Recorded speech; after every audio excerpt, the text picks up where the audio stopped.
And we are live. What a day to be here. Good morning, everyone. I hope you're having a wonderful day. It's Friday, May 20th, 2022. And this week we're talking all about Apple Watch. The new software is coming. WWDC is fast approaching. There might finally be that redesign we were promised, and we'll get into that because this is the iMore show. I am your host, Luke Filipowicz, and joined as always by my two lovely co-hosts. Hello, very well, thank you. And the other co-host is Karen Freeman, iMore contributor. How you doing, Karen? I'm doing well. How about yourself? Oh, not too bad. It's a little rainy out today in my home city, which is a little annoying because we've had a lot of rain recently, but the weekend's supposed to be good, so I'm looking forward to that. Interestingly enough, if you had tuned into the last iMore show, you may remember that right as we were leaving our conversation with Renee Ritchie, we got some late-breaking news from Mark Gurman. So we're actually going to start off our show in the first, what may be the first ever iMore show to be continued to ever happen, perhaps. But yeah, so we've heard that there's going. We had a rumor from. Why am I blanking on the name? Stephen, help me out here. Chi. Thank you. The first rumor you're we had a rumor from them talking about how there was going to be a USB-C likely on the iPhone in 2023. So if you're keeping date in your head, that would be the iPhone 15, not the 14 coming up. And then right at the end of the show last week, Mark Gurman sort of followed up on that. So Stephen, why don't you tell us what Mark Gurman said? Yeah, it was almost like poetic, wasn't it? Firstly, I think I need to apologize because in my excitement to get that into the end of the show last week before we stopped recording, I tried to say we need to add like an appendix to the show. And I think I accidentally said appendage, which like I definitely did not mean. So like the less said about that, the better probably. But yeah, we rounded out the show right at the end by talking about Mark Gurman. And that's because it's funny because we said, oh, these leaks rumors, they always come in, 2s or 3s. So there'll be a Wo-Ming Chi report and then a Digitimes article and a John Prosser video and then a Mark Gurman news story. And literally within the hour of the show, Mark Gurman had come out with his own information to back up what Wo-Ming Chi was saying. Now, it is pretty much kind of word for word what Quo said. With the sort of the usual kind of Mark Gurman caveats, he was very non-committal about it. So Gurman says that Apple is testing a USB-C iPhone, not that this is a design decision that's been made. And he gave a similar date to Quo, but he said the 2023, the iPhone 15 at the earliest. So it is possible that this is something that's further down the line, certainly from Mark Gurman's report. But yeah, this is now, you've got two heavyweights, arguably the heaviest weight Apple insiders in terms of future plans and products and designs and changes and this and that. Now, kind of singing from the same hymn sheet saying that Apple is going to put USB-C in the iPhone next year. And I guess we don't need to talk too much about, we probably talked that to death last week about, what the benefits of that would be, in terms of standardized charging and data and that sort of thing. But there is some interesting new information. I think that the best one, and probably an obvious one, is Mark Gurman reports that Apple is working on like an adapter to sort of make the transition easier. Obviously, when Apple went from 30-pin to Lightning, there was the 30-pin to Lightning. There was a cable and was there a cable or was it just a dock? I don't remember. It was so long ago now. I think it was both. I don't remember either. I remember all the stuff when they got rid of the headphone jack because that was much less. Yeah, that was definitely a cable. I don't remember a dongle for. I don't remember a dongle for 30-pin to Lightning. I think there was. I think. Let me look it up as we. Yeah, we have power of Google at our fingertips. Right? Isn't this the 21st You remember century? there was a tiny plastic. Wasn't it? It was like a square kind of connector. I'm sure. Yeah. Well, while you're looking that up, I also want to mention that the report also mentions that everything Lightning, I mean, maybe this is obvious, but that everything Lightning port would switch over to USB-C. So like the Magic Mouse and the regular this is the iPad, everything. The other battery. New interesting bit of information is that, and I think Wo-Ming Chi kind of reiterated this post his USB-C prediction is exactly as Karen says, this is not just the iPhone, but also AirPods, the Magic Mouse, who knows, keyboards, the AirPods, everything, and the context of this, the EU legislation that was supposed to, in theory, force Apple to do this, but everybody said, oh, they probably won't because the ports will be gone by then, and apparently that isn't the case anymore. It pertains to all small, medium-sized gadgets, including headphones and all that sort of thing. So, and certainly I think if Apple were to pull the plug, no pun intended, on Lightning in the iPhone, moving everything at the same time in kind of one big fell swoop sort of makes a lot of sense. So yes, that's totally the two. Sense. Yeah, the Mark Gurman is mostly kind of backing up what we talked about last week, but yeah, the two key bits of new information, also backed up by after Mark Gurman backed up him, is USB-C Accessories, the family, and some sort of adapter to make the transition easier or to soften their blow. There was a Lightning to 30-pin cable. I'm looking at it now, sold by Apple, probably about $30 as per the everything else. Yeah. So I wonder if Apple would do both again this time. Sorry, Luke. Go on.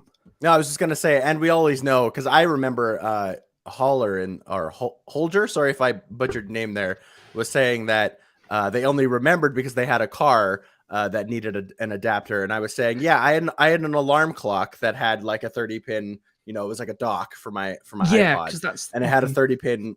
And I think when it switched to Lightning, I think I got a little adapter, but I believe it was third party. I don't believe it was an Apple thing. And that's the thing. Every time something like this happens, the third party market, there's going to be tons of adapters that'll flood. Yeah. And there's always a use for both, isn't there? Because like you said, you have fixed, whether it's like a nightstand or like a speaker, and you got there are some really premium speakers on the market, and that will take a Lightning iPhone, iPad, whatever it is.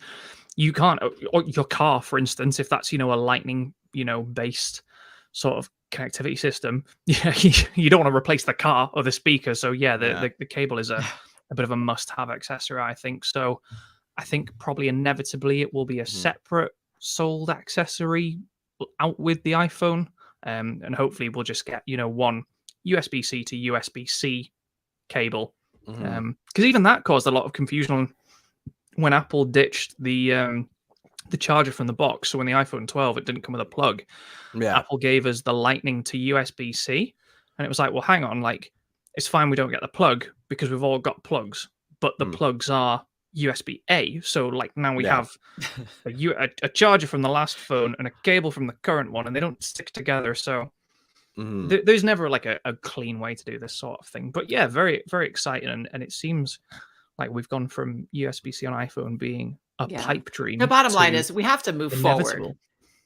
We have to keep moving, and there's always going to be some confusion along the way. There's no easy, clean way to do these transitions. There never has been. Even, technology that came out 10, 20, 30 years ago, there's always a messy transition where everybody had, thinking back to cassette tapes, everybody had these big collections of cassette tapes, and now they're completely useless, and then it was DVDs, and it's all the comedians joked, can we all agree that CDs are the last thing we're going to do? We're going to stick with CDs now, because everyone had to get rid of their cassette tapes. And before that, I guess it was 8 tracks. That's before my time. But, it just, we have to keep moving forward, and people are always going to complain when there's change, but let's just get over it and move on. Karen, you said last week you had folk in the Apple store complaining about the 30-pin connector 10 years after it was done. No, that was actually on an airplane last month.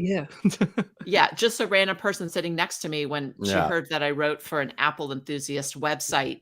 She took me to task for Apple's decision 10 years ago to get rid of we do get those emails, by the way, people, if you ever wondered, I'm sure we've all had, why did Apple do this? And it's like, what do you ask them? I don't know. And I want to say I agree with Annie in the comments. She says, will we ever have enough cables and adapters? I always think I have enough, and I usually end up finding out that I need another. I am notorious for losing cables or adapters, or leaving them places, or leaving them at my parents' house, and then I don't have them here. So I have cables adapters up the wazoo. So I Yeah, definitely appreciate we all the have third that party drawer, market. don't we? Yeah.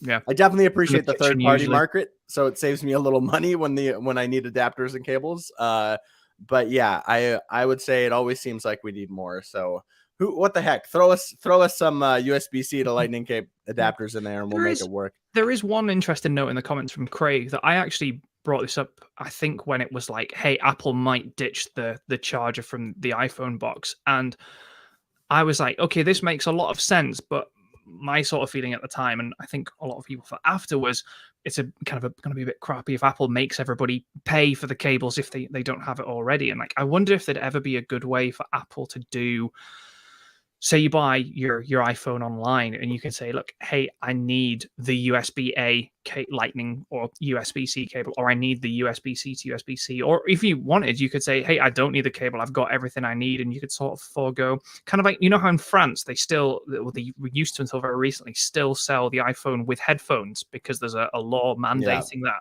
So it used to come in, like, you'd have the iPhone box and then headphones separately. And then that would be in like a more temporary box. And I wonder if Apple could have, it seems unlikely, but yeah, it would be nice to have like a little bit of a choice. If it's like, hey, do you need a dongle with your iPhone, or do you need almost like a made to order iPhone package, kind of like you get a Mac and say, hey, I do need the USB-C cable, or I need the USB-A cable, or actually I don't need the cable, and maybe you save a little bit of money because your box is smaller and it doesn't cost as much shipping or something like that. And I like the idea of Apple to be sort of giving us credit for something else in the store. If it, whether it's this cable or that cable or charger, or maybe well, MagSafe battery would be too expensive, but maybe like a case or a screen protector. Like you choose from these 5 items what you would like as your add-on. Craig says it's like some sort of like, cable amnesty. So if it's like if I take in a Lightning to USB-C cable, and I can have a USB-C cable back because, or I pay a smaller fee because I know Apple is gonna dispose of it responsibly, and so everybody kind of wins in that situation. But more likely, it's going to be a $800 plus iPhone and $30 as many accessories as you need. Yeah, I like the idea of a trade-in. Your connected life. Yeah. I do like the idea of like being able to trade in your old Apple cable for the new one, and either a nominal fee or it's reasonable, Nick. Or it's like Yeah, I've always wondered too. Craig kind of said, like, what if your Apple, if your cables were kind of like under a warranty? That was something I've always wondered too, because like anyone who's had an Apple cable for long enough, they will fray. They'll eventually kind of fray and get old and not work properly. And sometimes it doesn't even take that long. That's why, like, I usually try and get some like really high quality, like, nylon braided cables and stuff, the ones that Apple doesn't sell, because those last much longer. But that would be cool if that stuff was just included under warranty. Like if your little, USB C to Lightning adapter like breaks or something, like it'd be cool to be able to go to the Apple store and just kind of like swap it out. Well, It's like in the US, if you bring in a frayed Apple cable, they will just swap it out for a new one. Oh, really? Interesting. Yeah. I guess I haven't tried here, but I'm not sure if that's a thing here. But in the store I worked at in the UK, it would be, if you could have, so like it depends what you mean by frayed. So we were always trained that if I want to say like the skin, the white plastic covering around the cable, if that was broken, that wasn't expected wear and tear, so we wouldn't replace that. But if it was just kinked or frayed, but it wasn't noticeably, like it hadn't come apart anywhere, but it wasn't working, then like you could replace that. So it's probably store to store, or even employee to employee in some cases, if you need that sort of support. But yeah, I think like more generally, like it seems like there's something Apple could do in terms of a trade-in, subsidy, warranty-based sort of, just that, like any kind of initiative to make that switch a little bit easier, or to give people just some purchase in the matter and think like make them feel like they are actually, making a bit of a difference, or like, hey, I had to get this new cable from Apple, but like I got to trade it in and I got like a little bit of credit and that sort of thing, as opposed to what will most likely happen, which is, oh, you need a cable, $30, and the accessory another $30. Yeah, although I do like. I was gonna say I do like. Go ahead, Luke. Sorry, Karen. I was just gonna say I do like that. Like at least it sounds like they're going to include. Like it might only be for a year. Who knows? Maybe it'll be 2. But they are going to include at least some little adapter. At least that like softens the blow a little bit. But I agree with you, Stephen, that like a little more flexibility, especially since everyone's like workflows are different. What devices you're using your iPhone with can really change like what peripherals you need and what ports you can use. But yeah, I'm glad that at least they're thinking about, at least as far as we know, that they're thinking about at least including something. Karen, now that what were you going to say? I was just going to say that, Apple Store employees are human beings. And if you ask nicely, you show up with a frayed or even a pet bitten old cable, and you ask nicely and explain the situation, a lot of times they will replace it for free, even if I think if it's beyond the year mark, technically they're not supposed to, but there's a little bit of leeway there. So just, be polite. Yeah, fair enough. And Craig, you were saying that you got yours in Canada while you were visiting, so maybe I should try it. Maybe I should go. Everyone's check my polite set. in Canada, so it shouldn't be a... Yeah. It's a totally. given. Yeah. You have to be extra it's polite in the US. Yeah. Right. Moving on to like another iPhone rumor, actually specifically to iOS 16, is that apparently we could see some fresh apps. I'm putting it in quotes because that's what's up there as well. Yeah, so we're potentially going to get some sort of, I don't the rumor was kind of nebulous, wasn't it, Stephen? Yeah, it's really, so this is, Mark Gurman says that there'll be fresh iOS apps in iOS 16, presumably for the iPhone, possibly the iPad as well, who knows. The problem is we didn't get any sort of, there's nothing beyond that as to say what those apps might be. The other thing Mark did say was that it could be, so it's fresh in terms of new apps that we don't have currently and we've never seen before, but also improvements to existing ones, which is all bases covered basically. So yes, I don't know if there's any apps you guys think could do with a bit of a refresh. I mean, I think of some. I feel like the word fresh to me means new. So it's either going to be like completely revamped, like taking the old apps and completely revamping them from the ground up, or it's going to be completely new apps, not just little tweaks, I would think. And we still don't have a calculator on iPad. This is maybe one of those fresh apps that we might I mean, the rumor specifically said iOS 16, and we know that iPad has, broken off into iPadOS, so perhaps it's not thinking that, but like just throw the calculator on there. Why not? I wouldn't use the word fresh for that. I would use the term, long overdue, perhaps. Yeah, maybe the opposite of fresh, rotten apps, new rotten apps on your iPad OS. I would love a fresh podcasts app because that could use a refresh for sure. I don't like using the third party like podcast apps. I'm just not that bothered. But so I've sort of like stuck myself with the Apple one, and it's okay, but I find it really kind of cumbersome in terms of cross play. So like if you pick up a podcast on an iPad that you would listen to on the iPhone or on the Mac or on the HomePod, that is all very fragmented and never really seems to be kind of synced up. Even like playing podcasts in chronological order is like sometimes like my playlist will revert to like reverse chronological order for no reason, and there doesn't ever seem to be a way out of it aside from like clearing the whole queue and then like redoing it again.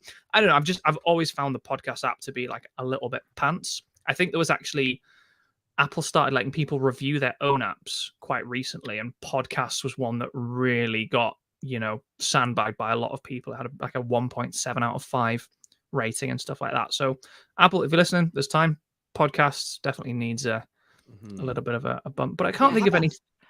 Go on, Karen. The calendar app. How about the calendar app? It's terrible.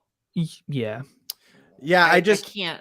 I have not used the. I use almost all Apple apps. Like if there's an Apple app, I generally use that and not a third party app. But I have not used the Apple Calendar app ever. I can't stand it. Yeah, and I do still use the calendar because I'm just lazy, really, is what it comes down to. I just would rather use I would just rather use what's on my devices already. But I agree, the calendar definitely could use some work, especially when there's like amazing calendar apps out there, like Fantastical and things like that are just like That's what I use. miles ahead, right? So I'm also wondering, since we don't really know exactly what this might mean, I'm also curious if like maybe something got lost in translation and the fresh apps. I'm curious if like, is it time for Apple to maybe like redesign the icons a little bit? I know I'm not saying that this is necessarily what the rumor's about, but like it's been a while since they've done like a sort of like, refresh on like what the kind of the theming of iOS looks like, Yeah. right? Well, And Stephen Perry in the comments says maybe they'll bring back the skeuomorphic designs. Yeah, maybe. I don't think so. It was around like what? It was like iOS 7 that they kind of went to this more flatter design, and then some icons have changed here and there. Like the App Store is now just the A instead of the A in the circle, like it used to be, and things like that. But I am curious if like, could iOS 16 come in and kind of freshen up the home screen a little bit? I mean, obviously we've talked about this before, but we all kind of want more customization, and there is some now, and you can even like it takes a long time to do it, but you can switch all your apps out for like pictures or icons that you kind of find on whatever you want if you go through shortcuts and automations. But I'm curious if like there'll be maybe Apple's looking to sort of refresh, because it has been quite a while since they've done like a big refresh of of kind of how the whole iOS looks. So that'd be interesting. That'd be interesting if that's what this turns out to be. Obviously, it sounds like it's specifically talking about apps, but you never know. With rumors, things get lost in translation, or leaks. Leaks maybe don't always make sense. So it'll be interesting to see what comes out. But before we continue, let's have Steven tell us about a sponsor of ours. Thank you very much, Luke. The iMore show this week is brought to you again by Alto. Do you have an account with Coinbase, or are you thinking of opening one? Do you own any Bitcoin, Ethereum, Cardano, or other cryptocurrency? Cryptocurrency might represent the future of money, and it's one of the most exciting investment opportunities to come around for some time. But what about taxes? You might already be investing in cryptocurrency, but did you know you can trade Bitcoin, Ethereum, and over 80 other cryptocurrencies in a tax-advantaged IRA? With an Alto Crypto IRA, you can trade Bitcoin and avoid or defer taxes. Get into investing in crypto and doing it in a tax-advantaged retirement account. Alto's Crypto IRA is the easy way to get crypto into an IRA. You can trade all you want without the tax headache, create an account in just a few minutes, and invest with as little as $10. It has industry-leading security and multiple ways to fund your account. Ready to take your investments to the next level? Diversify like the pros and trade without tax headaches. Open an Alto Crypto IRA with as little as just $10. Just go to altoira.com/iMore. That's altoira.com/iMore. Start investing in cryptocurrency today. Go to altoira.com/iMore. Thank you, Stephen. And thank you, Alto, for sponsoring the iMore show. Moving on to sort of the next rumor we've heard. Another thing about Apple's mixed reality headset is that it actually apparently could have an external screen, so people can actually sort of see what you look like while you're wearing it, which this is really disconcerting to me. Seems crazy. Yuck. This is very strange. So if you don't know, this is from a very extensive and noteworthy report from The Information this week. It's actually in two parts. The second part came out just today from Wayne Marr, I believe. Sorry if I've got that wrong. But so this is about the Apple VR headset, which Apple has had, seemingly in the works for a bunch of years. Told a ton of things about the development cycle, one of which the headset was supposed to come out in 2019, so 3 years ago. Wow. The early prototypes ran Windows, the very earliest ones. One of them was so heavy it had to be suspended by a crane so that you could wear it without, having like your neck, like your head come off your shoulders or whatever, which is pretty funny. Seems practical. But yeah, this is to address so Johnny Ive, while he was still at Apple, and even though he's left Apple, is still, through his design consultancy, very involved in putting together the headset.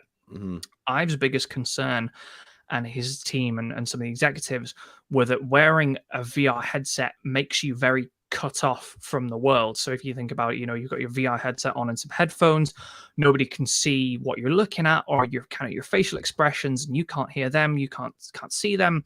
So to address this situation, apparently one of the developments of Apple VR is that there's lots of cameras, 14 cameras apparently in this VR headset that will be used to track facial expressions and stuff. Now that will be used inside the virtual world, wherever it is you're reacting to kind of portray accurately what you look like to other people. And Apple doesn't like the word metaverse, but it's the metaverse. And then there's also an external screen, so the cameras will show what you look like to people in the room. So we'd be in a room together, and Karen has a VR headset on, but there's a screen, so we can still see her eyes. No, thanks. I hate it. This is horrible. I mean, because what you're going to be seeing is people's eyes as they're looking at the screens, not at you. So you're going to be looking at somebody who's going to have this like weird spaced out expression in their eyes. Like, that's not comforting. No, and that doesn't make me less cut off. I don't like it at all. Be cut off. And the other, I was like, oh, what if it wasn't like your real eyes, and what if it was like an animoji, right? Memoji eyes. But then that would be even worse, because you would be, like half like chimpanzee, and then like half like just Luke from Canada with a beard, and I can't think of any way that is any good. Yeah, there's nothing about this to me that kind of makes any sort of the principle makes sense, because VR, I can understand it being. I had a flatmate at university who had, I believe, the Oculus. It would have been was it the Quest, the 2? Maybe it was one of the early ones, and they would play Elite Dangerous with it, right? So they would be in the headset and have headphones in, and we could have stolen all of their furniture whilst they were playing that game from there, and they wouldn't have known, because you are completely isolated, and likewise, you had no way of communicating with that person. And so I can understand from that connectivity point of view, but Stephen, if his eyeballs were bouncing around inside the thing, not looking at you, would that change anything? Because it still would be still not be looking at you, not be able to see you. Yeah, I would say I agree that this sounds kind of preposterous, but I to try and play devil's advocate, I will say this. Apple's we've heard many times that this headset's supposed to be mixed reality, right? So it's supposed to be a VR and also have AR uses.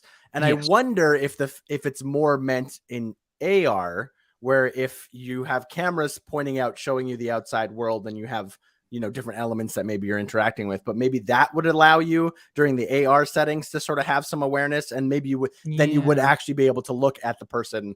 That because you wouldn't be looking like at a game inside of the you'd be looking at right. You're right, Luke. It does make more sense for AR than it does for VR. Yeah, it still seems a little preposterous. Like no other headset. I don't as far as I know. I could be wrong. Correct me in the comments if I am, but I don't think any other headset has something like this where when you're wearing it, there's like a screen that shows like your face or your eyes or whatever. So it would be definitely a unique implementation of this kind of technology. But I could see use for it with AR, I suppose. It seems like with like everyone said, when you're playing a game or you're interacting with the screen in some way, you're not going to be looking at people. What's the point of watching my eyes do this all day when I'm trying to talk to you? For those who are just listening, my eyes went crazy for a second there, looking all around. But I think for AR, it might actually be kind of cool, to be able to have that sort of, it gives that sort of Google Glass, I guess. It gives that sort of vibe where you're actually can interact with something that you need to, but you can also kind of see and interact with the outside world. So I can see how it could be implemented in a unique and interesting way, but it sounds preposterous off the get-go, especially since it sounds like it's also going to happen during VR, and that just sounds weird. So I don't know. The external display could have other uses too. So let's say, Luke, you were playing an arcade game in the metaverse. You could have your high score on the thing, so we were just watch as you play, scrolling across. Yeah. And then eventually it will become commercialized, and maybe people could buy advertising space on your face, so that while you have your VR headset on, Maybe Auto IRA. There's a cryptocurrency or something like that. Yeah, I can see it. Can see it going that way. But yeah, as soon as I remember, I think I asked my colleague Oliver. I was like, "Could you write this?" And I was like, just sort of, I was like, that is terrible. Like, that sounds absolutely. But I having your AR chat has definitely tempered my what's the Revolt. word? Yeah, because I suppose I think as well it would be, this is Apple. It put a lot of work into this, and it would be kind of quite high fidelity. I think you're not talking about. I don't. I almost think of do you guys have is Francis Bourgeois famous in the US? The guy who chases trains with a GoPro on his head. No. clue. I mean, but not in my set.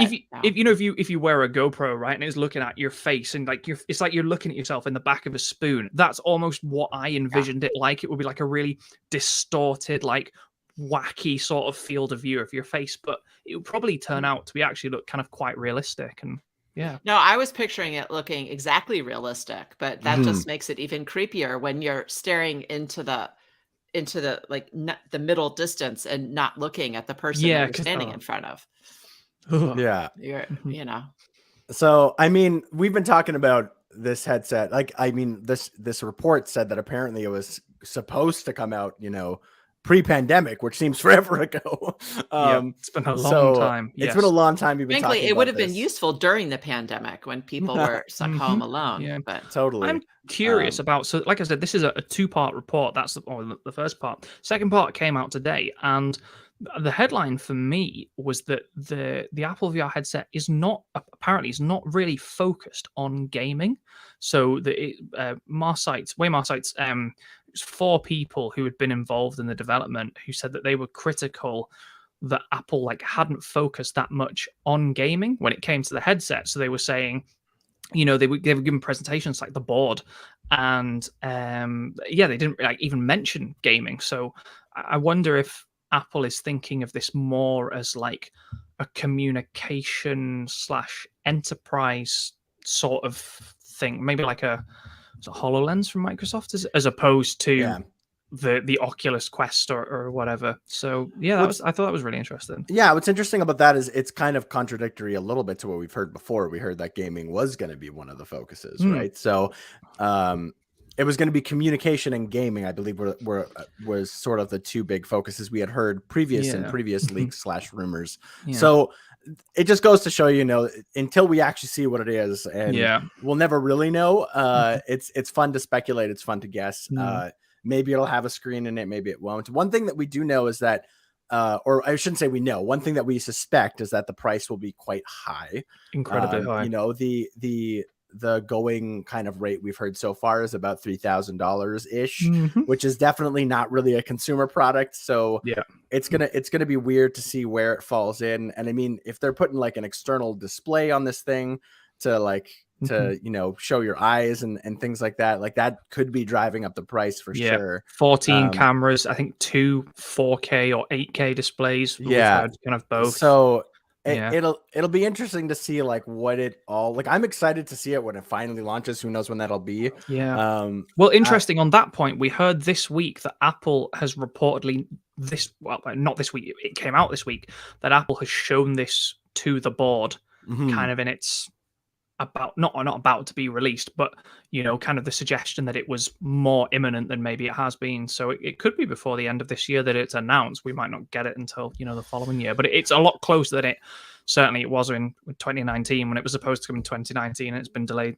3 years and a bit. So yeah, totally. So it'll be interesting to see what comes of it, and what is its focus. Is it more VR oriented? Is it more AR oriented? Is it even is it even aimed at consumers at all? It's hard to tell what it's really going to be. I mean, the price the rumored price definitely doesn't seem like it's going to appeal to too many people. But we'll have to see exactly what it's going to be like when it comes out. Moving on, one thing that happened this week, some news rather than a rumor, we'll switch gears a little bit here, is that Apple released it showed off its upcoming accessibility features that are coming to iPhone and Apple Watch. And this is really exciting to me. And I wrote a little editorial on this about how everyone should be excited when Apple releases new accessibility features, because even if you don't need them, accessibility affects everyone, and you never know when it could affect you. It was years ago. I broke a finger on one of my hands, and I had a lot of trouble typing on my Mac and like using my iPhone like I used to every day. And I hadn't experienced that before, but there are people who live with disabilities and have that kind of trouble to interact with their devices, and they need features like this. And you never really know when it's, something, heaven forbid, something happens to you or someone, and all of a sudden you're using your everyday technology very differently. So I was really excited to hear that, Apple kind of has kept marching on with new accessibility features. And it seems like every release we actually get a few, and some of them are like really powerful. The last one I can remember, in fact, it was the one that I used a lot when I did break my finger, was like voice control, which came out in iOS 13. And that's huge. And one of the things that they announced for a new accessibility feature is Apple Watch mirroring, which would let you use voice control and switch control if you use switches on your Apple Watch by essentially sort of using like AirPlay technology to AirPlay your Apple Watch screen to your iPhone. And then the iPhone display will show you, numbers if you want to click on numbers, or, labels if you want to say which label you want to click on. And it'll give people a whole new way of interacting with their Apple Watch, especially if you have like, I know my mom, she has an Apple Watch, and sometimes her arthritis will really act up, and she won't really quite be able to manipulate the Apple Watch screen very much. So even something like this could help my mom a lot, right? So that was one of the ones that I thought that they kind of showed off that I thought looked the coolest to me, just out of just kind of like my first reactions. They also are working on live captions. Yeah, this is crazy. For the reading iPhone, the through iPad, just now. and the Mac. So this will be for like, FaceTime or video. So, we usually think of captions as like, you're watching Netflix or a YouTube video stuff, but this will be, live captions for FaceTime, video conferencing, social media, and streaming content as well. So if you're on FaceTime and you're, deaf or hard of hearing, you'll be able to see like a live caption of someone as they speak to you, like via FaceTime, which is absolutely incredible. I love that. I always watch TV with the closed captionings on. It's maybe a weird habit that my family, we got into years and years ago. And because if I like to watch complex, smart TV shows, and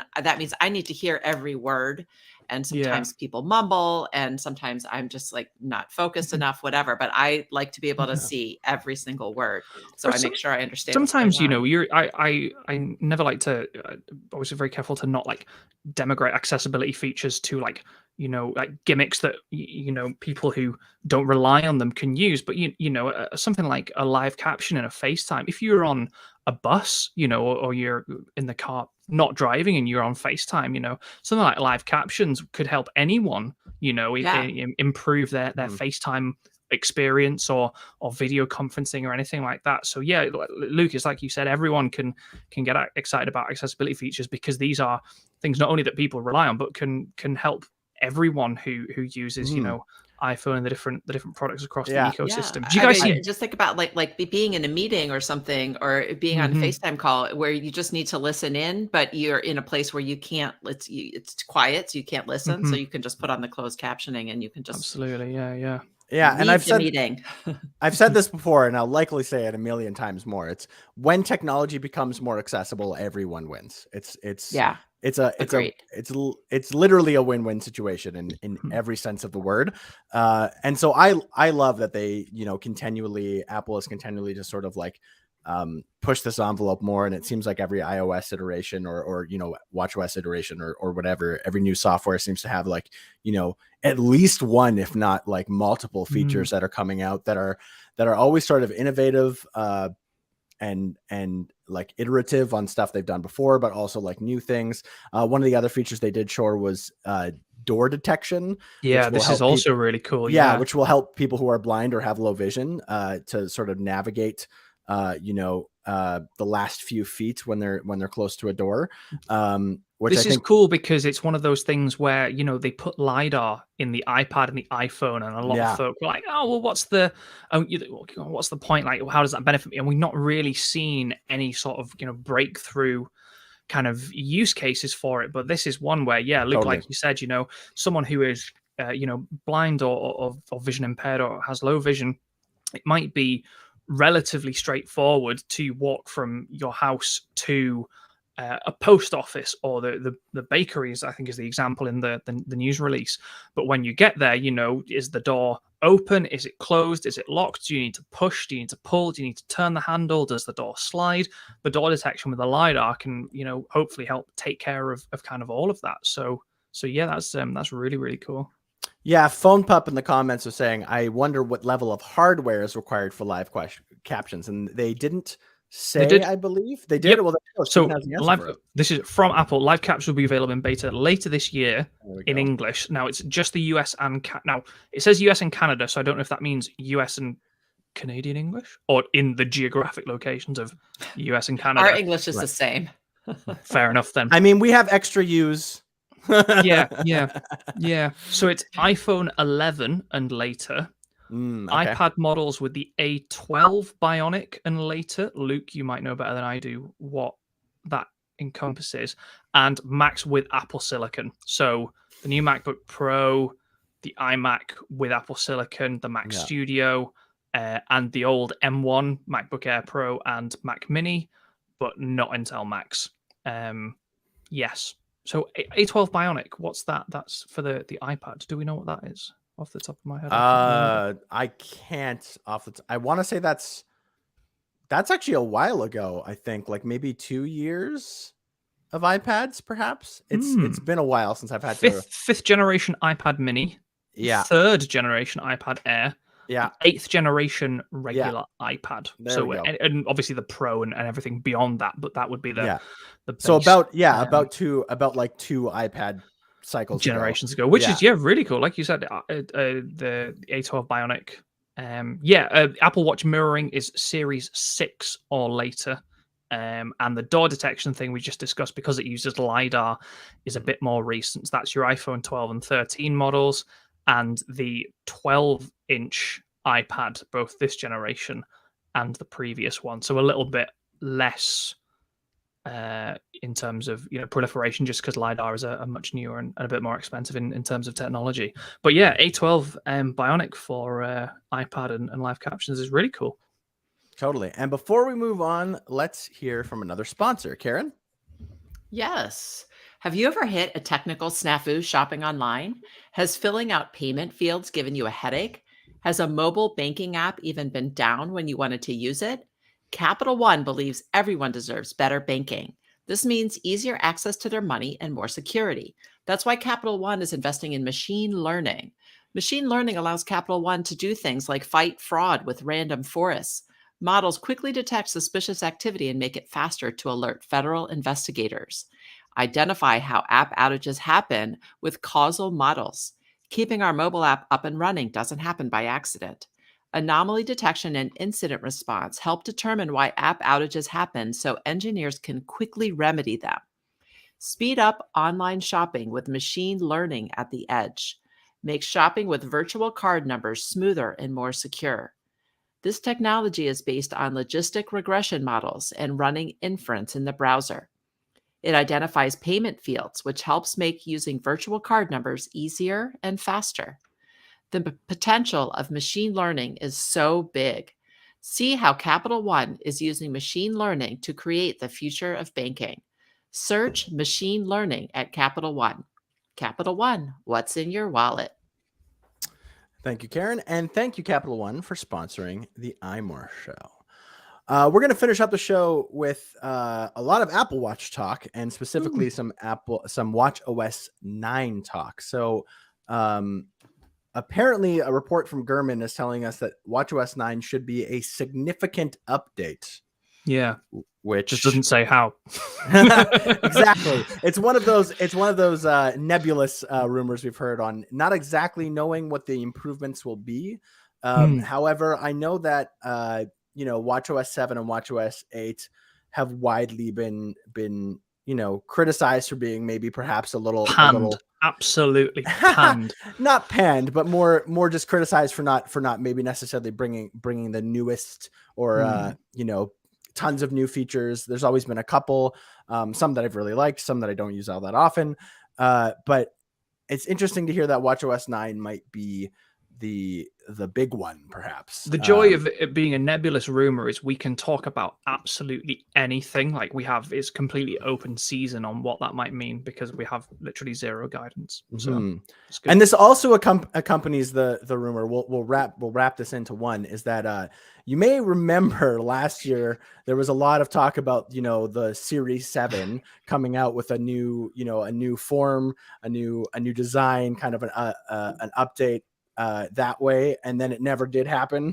And some people were a little disappointed, got a little carried away in the hype. I'm including myself in that category. But it sounds like we might actually be getting that redesign now with the Series 8, as we assume it will be called. This is the Apple Watch that cost John Prosser his eyebrows. If you're struggling to pinpoint why, yeah. In case you need a reminder of that. Yeah, it's back. The whole Square Series watch is back. The curious thing about this year, we only got one Apple Watch last year, the Series 7. Yeah. But we've been hearing about like an Apple Watch Explorer edition. So some kind of more rugged and durable watch for people who like to do lots of outdoor activities, hiking, trail running, mountain biking, swimming, that sort of thing. And possibly also a new Apple Watch SE, which I think, Luke, you're a big fan of. So there's possibly 3 new Apple Watch models in the pipeline this year. So our chances have presumably increased threefold that this watch is one of the watches we are expecting. Might not be the flagship Series 8, which will be the most premium model, but it could well be the rugged one. I think that makes sense given that it's a more squared off design. It looks a little bit chunkier and a little bit, more rugged.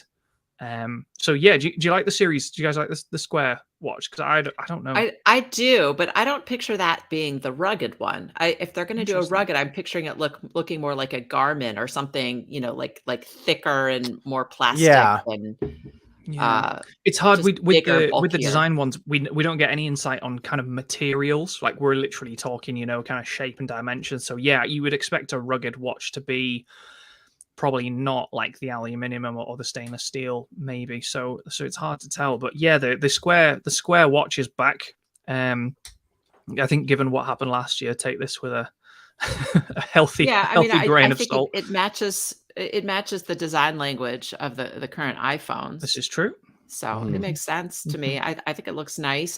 For me, it's all about I don't like a bulky watch. So it does look a little bit slimmer, a little bit trimmer. So I like that look. But it's exciting, Luke, as you say, because we're hearing about a major watchOS 9 upgrade and possibly a new designed watch, or at the very least, multiple models. So this is sounding like shaping up to be a really big, kind of major year for Apple Watch, and one that I think we've maybe been missing for the last couple of years. So I'm really excited. Yeah, and because the rumors of the significant, once again, lots of quotes being used this show, of the update of watchOS 9, as Stephen mentioned, we can speculate anything that we want because it's open season. So what are some of the features? What are features that you hope and dream for in watchOS 9? We'll tell you about some of ours. If you want to leave a comment and let us know what your dreams and what your hopes are for watchOS 9, let us know and we can discuss them quickly. But let's start with Stephen. Stephen, what do you want to see in watchOS 9? Mine is, and I take some comfort that I think this is a rumored feature, so it's not quite a pipe dream, is that a better low power mode.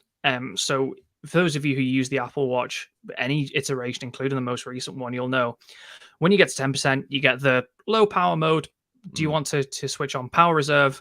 And if you hit yes, your watch basically becomes redundant apart from telling the time, Yeah. which I know sounds ridiculous because that is the sole purpose of a watch, is to tell the time. But your Apple Watch and all of the other things that it can do, activity tracking, calls and text, communication, everything else is off the table when you're in power reserve mode. We have power reserve on the iPhone, the iPad, but you can still do stuff with them. It dims the screen, maybe tones down the background, refresh of certain apps, but they're still usable devices. I would really like to see in watchOS 9 an improved power reserve mode, or maybe a new mode between normal and power reserve, where you can save battery on the watch, but you can still use it functionally. So maybe, a straightforward one would probably be like turn off the always on display. If that's possible, maybe watchOS 9 we can have that, so you can keep using the watch for longer because you don't have the always on, or background refresh, or you could disconnect your watch from your phone, so you're just using it kind of standalone, but you're not putting out power with Bluetooth, or you could disable the haptics or something like that. Just anything to give us, hey, your watch is running low on charge, let's extend the battery life, but you can still do something with it, and not just the tiny red lightning fork of death and like a very small like 24-hour digital clock, which is really quite tiresome now, I find. So yeah, improved power reserve on off low power mode for me on watchOS 9. Yeah, I please. think that's a good idea. And I think it would be really cool if you could even customize your low power mode.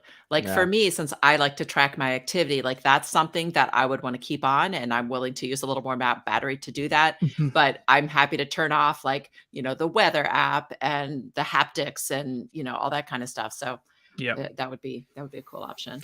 Yeah, and I mean anything, I wouldn't say I complain all that much about the Apple Watch battery life, because it is what it is, and I think you can make it work. You need to find that little window for you that works within those 20 to 24 hours or 30 hours that you get out of it, kind of.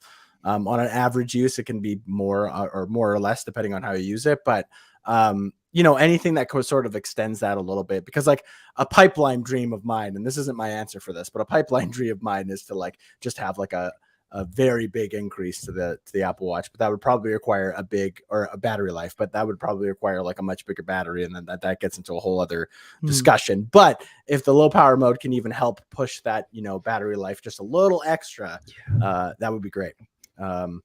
Karen, what about you? What's your hopes and dreams for watchOS 9? So mine is pretty simple, and that is just better exercise detection, because sometimes I forget to put my watch in workout mode when I start a workout. And if for some reason, when I'm walking, it will auto detect it, and it will ask, looks like you're working out. Would you like to start a workout? And I could say yes. But for some reason, if I'm using the elliptical machine, which I think I'm working out harder on the elliptical machine than I am when I'm walking, it never, ever detects. I mean, I've gotten halfway, half an hour in, and it does not detect that I'm working out. I'm dripping with sweat and breathing, and it's not I don't know. I would like to see that improve. So Even just because request. when you, like you said, that I find the walking one really good as well. And my favorite thing is it's you'll be walking, it's like, oh hey, it looks like you're going for an outdoor walk. Oh crap, I forgot to put my watch on. And it does it, and you're already 13 minutes into your workout or something, because it's been tracking you and you the get whole that time. 13 minutes of credit. Exactly. And credit. I love even that. with something, if it doesn't know, say maybe that's the problem, is the watch is like, oh, Karen's doing something, but we don't know what it is.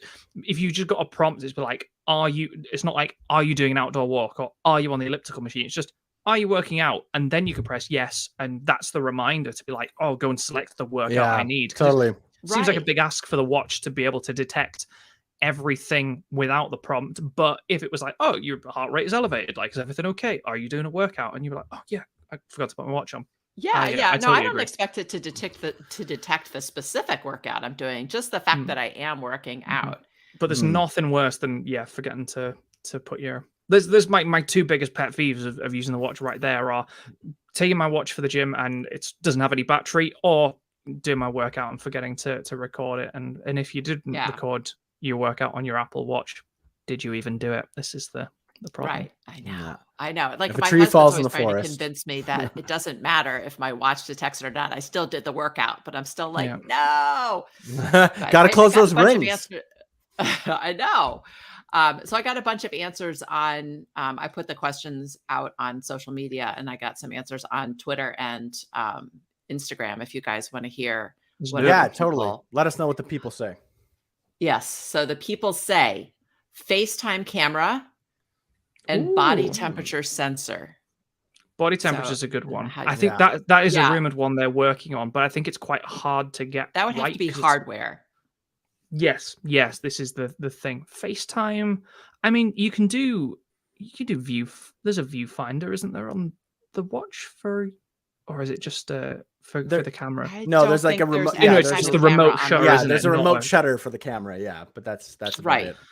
Right. Hmm. No, Yeah, the FaceTime's a good one. that would have to be a whole revamp. And that brings up a whole host of issues too, because it's very easy to surreptitiously record Mm. people if you can do it on your watch. And that it just Yeah, brings that up is a whole true. host of privacy issues and Sure. Plus, things like that. they So might I- have to put a iffy on notch that on the one. Apple Watch, which Oh no. oh gosh. Not a notch. which I mean, hey, but if they did it some on of the the Mac, if they did it on the Mac, I wouldn't put it past them to put it to put it on the Apple Watch. Yeah. You never know. Oh gosh. But some of the other responses were a revamped weather app.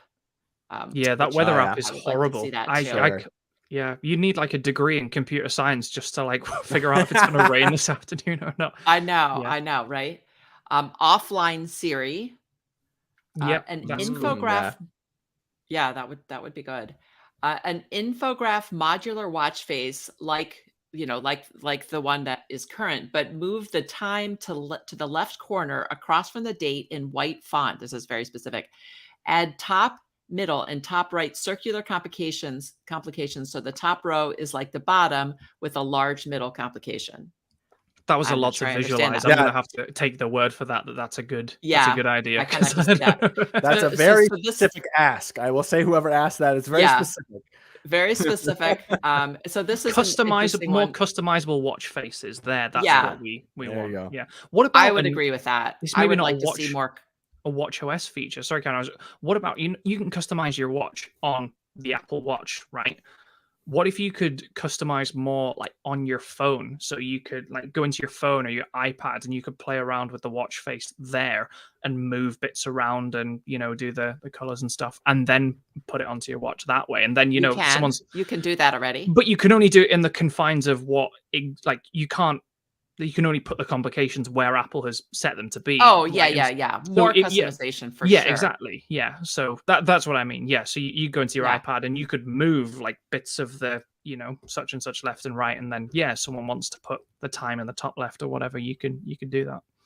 Yeah, I would absolutely like to see more watch faces, more customization, just to be able to design your own watch face however you want it, So this was an interesting thread for somebody who wanted to see this in the new the Apple Watch Series 8, an Apple Watch that folds open to reveal the watch face. And then he goes on to say, I'm thinking the new industrial Apple Watch I keep hearing about will do that. If not now, then at least in the second or third iterations. Any foldable Apple devices or experimental like folding devices will start with the Apple Watch. Reasoning, the first generation iPod mini got the click wheel before the regular iPod did. So what do you think of that? The only thing I could think of that would be useful for that is if you were like in such a high, what's the word? Like in an environment where like there's a very high risk of you damaging your screen. So yeah, maybe if you're like rock climbing or something and you wanted but I don't know if that's something Apple would. Seems more like maybe a third party accessory that you could get that would, cover that for, like protection purposes and stuff like that. I don't know about folding technology. I think it's more than protection. So I think he's thinking. I think he's thinking like the foldable iPhones that we've been hearing rumored. Like maybe but it's it would so be hard. I think that would be so hard to pack it because it's such a small device to begin with. I don't know if that's feasible in terms of like like the form factor to get anything like that to work. Yeah. Maybe one day. It's an interesting. Maybe concept. like maybe Yeah, one it's day, far in the interesting. future. I can't. I see don't it. What see was- it personally, but Yeah. it's an interesting Luke, what was thought. your feature, Luke? For Yeah, watchOS 9. I mean, there's so many to pick from that I want, but I'll stick with the one that I really want is probably like I would say I would call it like mood tracking, I guess, but in general, just kind of more mental health tracking sort of features. I think that there's a lot of demand for that, and as someone personally who has some, has an anxiety disorder, I often need to practice lots of different versions of mindfulness, and mood tracking is something I do in a journal currently that I do fairly often, and I do find that it sort of helps me just to kind of be aware of how I'm feeling and what's giving me stress at the moment or what's not, and it's good to make those connections too, especially some when anxiety kind of manifests itself, because your anxiety, you start having physical symptoms. It's good to be able to like look back and be able to like be like, oh, I was feeling really anxious about this day, and I had this symptom, and I can kind of make the correlation, and it can really help in the long term if you're tracking your mental, if you're doing any sort of something like this, it can really help sort of narrow down like your symptoms and kind of what's causing them, and if you're working with a healthcare provider to whether it's for medication or just other therapy or anything like that, it can really help kind of like dig into that more and help you kind of with your like mental health journey, which is something I feel like we're all on, but I'm constantly on. And so I think that's my big thing is I would love to see some sort of, and it could start off really simple. I don't know if it needs to be insanely advanced. It could just be something like, how are you feeling today? And maybe like a good, bad, or like somewhat, or something like that. It could start off really simple just to see how people do, or to and see it could be see how really it goes, but it could be really straight, because there's a lot of like physical parameters, but like stuff that it already measures or could measure, like your heart rate, for instance, if that was really elevated or something like that, or if you had a really regular routine of doing some exercise, and for whatever reason, if you you weren't able to do that for one, just like you said, a little prompt from the Apple Watch to be like, oh, you didn't go on your workout, like, is everything okay, or that sort of thing. And I think because Apple Watch is kind of primarily like a health device, and it has lots of kind of health applications already, I feel like that is something that Apple is probably really well on the way to trying to do. So I think that'd be really cool. There's also, I guess, you could have like alerts for other people, like you have like fall detection and stuff like now for like kind of physical issues like that can alert the emergency services or members of your family and stuff like that. So hopefully one day down the line as well, you can have people who are looking out for you in terms of like your mental health as well, who could maybe be alerted to that sort of thing. And would you want to see things like prompts to to take a deep breath or count to 5, or affirmations like you got this, or something like that? I mean, well? I'll say this, every I can only speak for myself. Everyone's different, especially when it comes to mental health. Keeping kind of like up with your mental health. I do find stuff like that useful. I practice mindfulness every day, and I do a little bit of meditation, and I sometimes use the Apple Watch to help me with that. Sometimes I just kind of do it on my own. I personally would also like, this might just be a me thing, but I think it would be cool to have a mental health ring sort of like in activity, and you can set it to like, oh, I want to do like I want to practice like 5 minutes of mindfulness today, right? And if you do it through the app, right, and you do your 1 minute breathing or your 1 minute reflect or what have you, do that 5 times kind of throughout the day, you've kind of like completed your ring. It's like I wouldn't say like that a standing goal. I wouldn't say that works for everyone. Obviously, some people get anxiety about closing their rings, and I understand that might not be, but if it was like an optional thing, right, like you didn't have to you didn't have to do it. It's the same reason why I'm going onto a lot of tangents here, but I'll end with this. The same reason why I feel like activity rings should be like can be optional. I feel like you should be able to turn them off if you don't want to see them, right? Just making them more customizable. Yeah. Like if I'm sick in bed, like I don't want the added extra guilt of not closing my rings that week. Like I'd like to just be able to not be penalized for being like sick mute, or like to or, mute them almost would be nice, right? To like to have to have rest days, like it's not actually good for you to work out like 7 days a week. You need rest days for most people. So like being able to set a day where you're like, I'm not going to go to the gym today. I'm going to hit a rest day. my activity doesn't matter. I'm doing what I want, and it's not going to show up. If you're doing any like challenges with your friends, it's not like you're going to, it's like going to gonna look break bad. a streak. Yeah. It's just like, that would be nice. I think it'd be nice for people just to have more customization. And I think that all leads into, using your devices more mindfully, which can really help, for people who have anxiety or struggle with that at all. At least I know that would probably help me from a personal standpoint. Yeah. I think that would be a really positive move. Yeah. Would you guys like to end with another breaking news appendage? Oh my goodness. Yes. Wo-Ming Chi reports as of 14 minutes ago, that Apple will release a new version of the HomePod in the end of Q4 2022 or Q1 of 2023. And there may not be much innovation in hardware design. He says smart speakers are undoubtedly one of the essential elements of the home ecosystem, but I think Apple is still figuring out how to succeed in this market. So there you go. New HomePod, end of the year. More on that in next week's iMore show. Yeah, I guess so. I guess we know what our tie-in is for next. Is this becoming to be continued? Is becoming our theme? We're gonna have to change our name to the To Be Continued Apple Podcast or something. Oh man.